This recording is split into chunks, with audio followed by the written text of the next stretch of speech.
Alright, hello guys, how's it going? In today's video, we're going to be talking about an upcoming bit of a heat wave, actually. We're looking at very warm temperatures for the central and eastern United States coming up. Now, before I get started with this video, though, I would ask that you do subscribe if you do like weather-related content, and also make sure to share this video with your friends, family, and social medias. Now, the question of the day is, how much snowfall is the most snowfall you've ever measured from one snowstorm? And I'll be picking my favorite one of those for tomorrow's video. Now, let's get started. This is going to be by about 8 a.m. on Saturday, March 7th.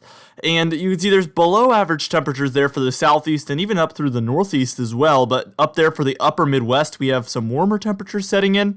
It's going to take a couple days for this heat wave to really set in.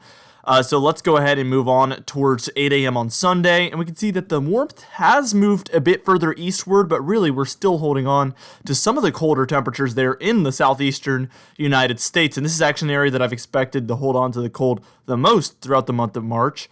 Let's look at about 8 a.m. on Monday, and we can see that the warm-up has really reached the northeastern United States, but still the southeast is trying to hold on to some of the average to slightly below average temperatures here.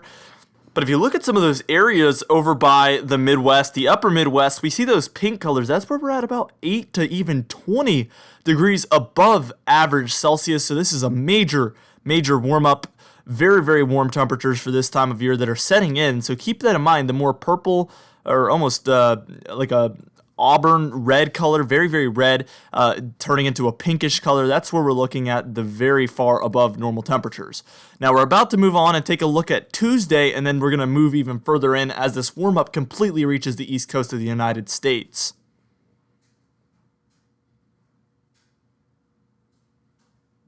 Now here we're looking at Tuesday at 8 a.m. and we can see those pink and auburn colors have reached the east coast there. From North Carolina up all the way into New Hampshire, Vermont, Massachusetts, we see those very far above normal temperatures setting in by Tuesday morning. Also there for Tennessee, Kentucky, Indiana, Michigan, and Ohio as well, and then in through Pennsylvania. So not only the eastern seaboard, but we also see some of the areas further inland also getting included in this warm-up. The warmest temperatures there are for northern Kentucky and then the very eastern regions of Indiana, most of Ohio as well above normal temperatures setting in already by Tuesday.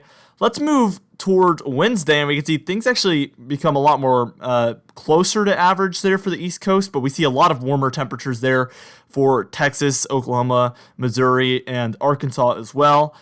Now, this, if coupled with some precipitation, could lead to some severe weather outbreaks. I'm expecting with these normal or above normal temperatures, in turn, we will see some extra severe weather because of the warmer temperatures earlier on in the year than what we're typically used to.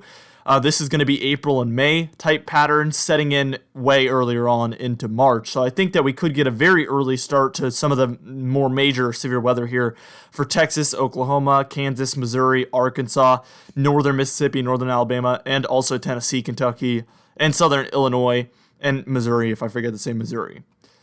Now let's look at 8 a.m. on Thursday, and we can see that there actually is a little bit of a cool down up there for the Northeast and some of the Great Lakes regions, but that's going to be very, very brief. So there will be some breaks within this at times, but really, again, it's going to be pretty brief. We see the upper Midwest is still well above normal, and then especially there for the deep south and parts of the mid-Atlantic, even the south central United States. We're about to move on towards Friday and beyond, where we're going to see this warm-up continue onward as we head later into the week and even into next weekend.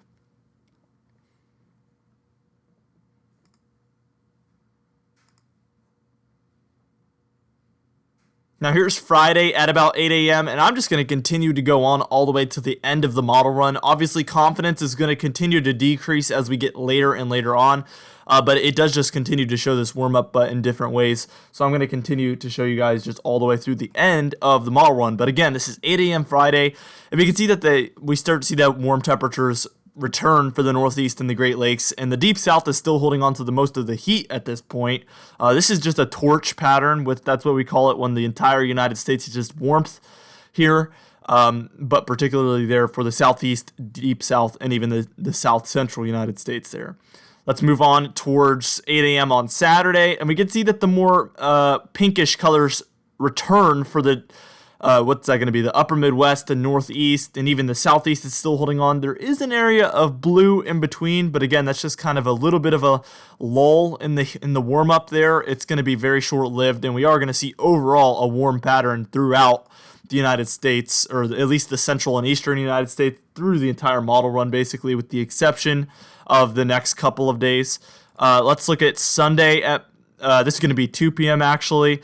And we see the very warm temperatures are still there for the eastern half of the country, Oklahoma, Texas, the deep south, and then up through the upper Midwest as well, and all the way up through into the mid-Atlantic states.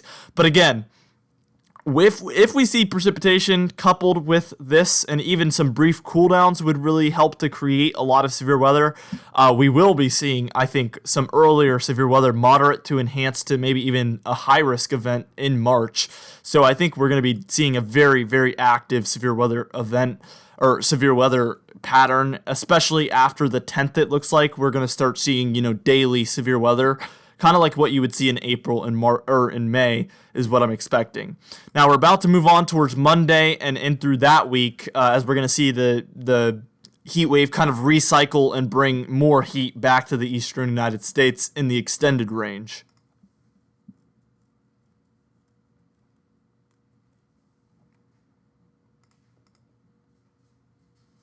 And here by Monday, we're looking at, again, mostly for the deep south and then up through some of the Great Plains, so Oklahoma, Kansas, and even up through Nebraska. Again, these temperatures that are about 8 to 16 degrees above average Celsius are going to be enough, I think, if we have precipitation to create these events with instability up there for Oklahoma, Kansas, and even Nebraska, which are typically areas where we mostly see severe weather towards the end of April and in through May. So much, much earlier start to that is possible with these well above average temperatures. It's going to feel like it's pretty much April, not March. That's what I'm expecting for a lot of these areas that are in the pink colors.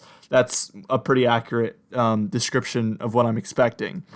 And as we head towards Tuesday here, you can see things just really blow up.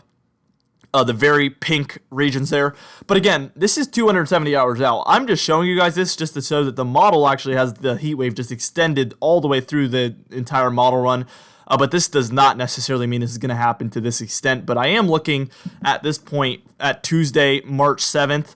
At very, very far above normal temperatures. This is just extremely warm temperatures there for Oklahoma, Arkansas, Missouri, Kansas, Nebraska, Iowa, and even up through Minnesota. 60s definitely possible for a lot of these regions, even far up north, maybe even higher in some regions. Definitely for the deeper south, 80s. We could even crack 90s there in southern Texas. So, definitely crazy weather going on right now. And we're about to head towards Wednesday and just look at the extended range some more. And then we're going to start talking about what the Climate Prediction Center is expecting.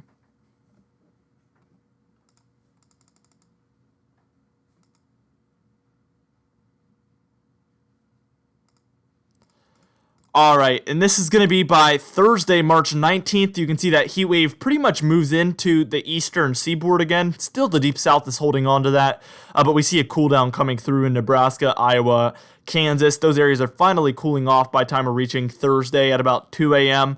And I'm expecting this would probably be a pretty potent cold front that comes through and cools down these areas. That could be another severe weather event in itself. Just the extreme of the two temperatures could really lead to some pretty nasty weather.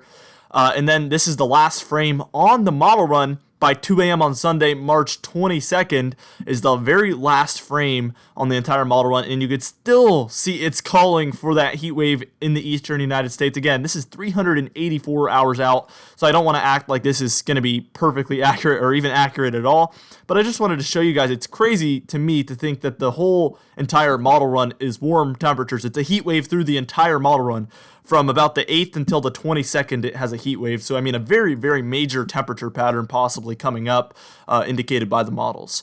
Now, for the Climate Prediction Center, here's their 6 to 10 day outlook, which is going to be for March 11th through March 15th. And we can see lots of reds for the central and eastern United States. So, they're definitely on board with this warmer temperature pattern. And then here for the 8 to 14 day outlook, which is going to be for the 13th through the 19th. Same story, reds from Texas, Oklahoma, Kansas, eastward all the way to the eastern seaboard. So very, very extreme situation coming up. Now, for your comment of the day, yesterday's comment was, what was the most memorable hurricane in your opinion? Here, an Electro Livin' Music said, I think the most memorable hurricane was Hurricane Katrina. And that one was when I was very young, but I do have memories of seeing it on the news and seeing all the bad things that happened down there. Obviously, very, very bad situation. And I think it's good to always remember those types of events because it helps us learn from the past and the past mistakes that were made and do better in the future. Anyway, guys, thank you so much for watching this video. I will see you guys in the next one.